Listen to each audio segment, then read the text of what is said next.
We must stop the glorification of violence in our society. This includes the gruesome and grisly video games that are now commonplace. De plus en plus de personnalités publiques expriment leur inquiétude concernant le lien entre la violence chez les jeunes et les jeux vidéo. Une théorie confirmée par une étude publiée cette année qui démontre que les personnes coupables de violence ont presque toutes joué à un jeu vidéo dans leur vie, comme l'explique le Dr Flock, spécialiste en violence. On pense forcément aux violences physiques à cause de GTA, mais ça inclut aussi les violences sur la route.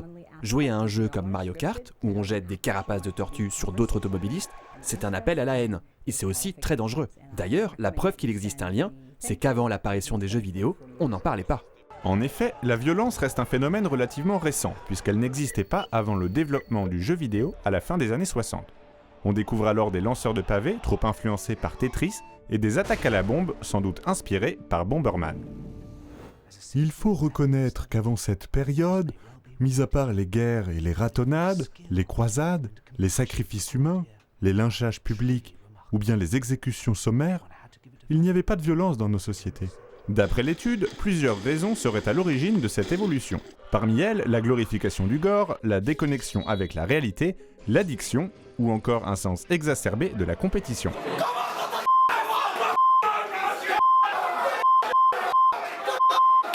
Des comportements qui n'existaient pas chez les générations passées, qui préféraient la peinture, se divertir au jeu, se rendre au théâtre ou tout simplement faire de la musique entre amis. Une théorie confirmée par Marcel, 95 ans. Ce sont des jeux idiots qui abrutissent les jeunes. De mon temps, on tirait sur des chats ou on jouait avec un bilboquet. Les activités étaient bien plus intelligentes.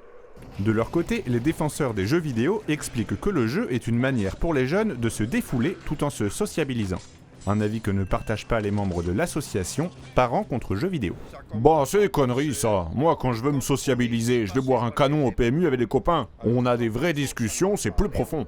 Et puis s'ils veulent avoir des échanges avec d'autres jeunes du monde, il y a Twitter. Ça n'a jamais tué personne, Twitter. Nous assistons donc à un débat générationnel qui n'est pas près de se terminer. Rappelons qu'avec 2 milliards de joueurs, nos sociétés sont plus que jamais en danger.